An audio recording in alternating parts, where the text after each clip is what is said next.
Welcome back to TLDR's daily briefing for Thursday the 6th of March 2025.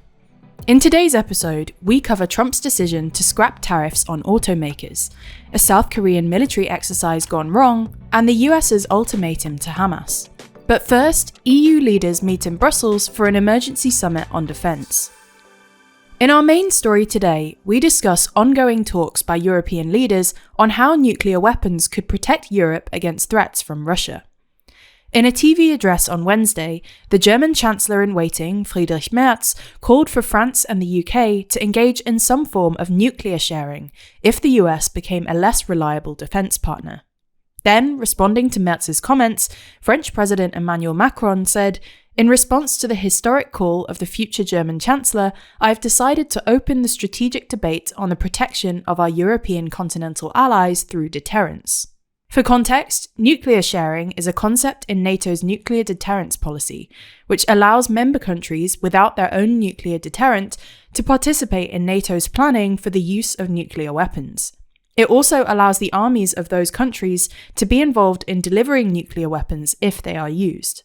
Macron's remarks have been welcomed by the Baltic states, with Lithuania's president calling Macron's proposal a very serious deterrent to Russia, saying, "We must all use opportunities to increase our resilience, particularly on NATO's eastern flank."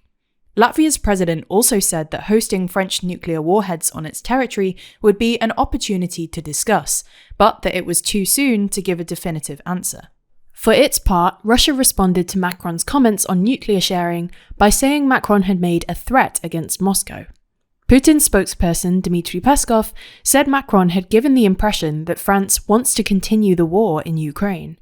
Peskov said, "This nuclear rhetoric and pretensions towards nuclear leadership in Europe are very confrontational." It comes ahead of a meeting of EU leaders in Brussels today for an emergency summit on defence.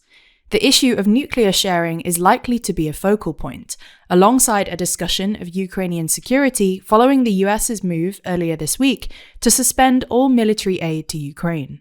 At the time of writing, details of the meeting are yet to be published in the media, but we will bring you an update on any major developments tomorrow.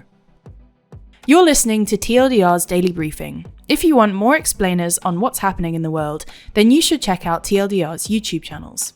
Today, we released videos on Poland's Ukraine policy and whether Trump is hurting Nigel Farage.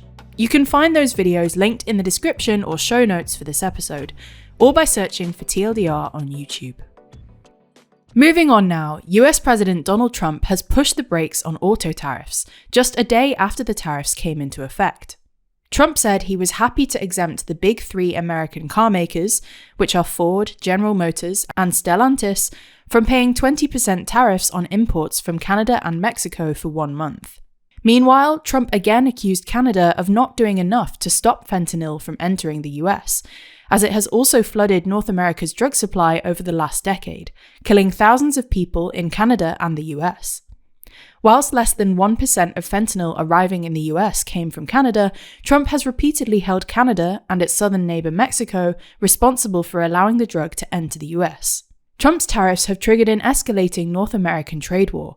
Canada has responded with steep levies of its own on all US imports, while Mexico is expected to announce its own tariff response this Sunday.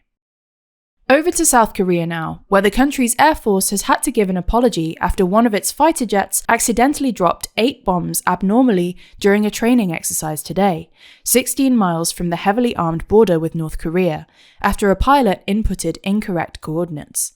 15 civilians sustained injuries from the accident, and the bombs damaged several buildings.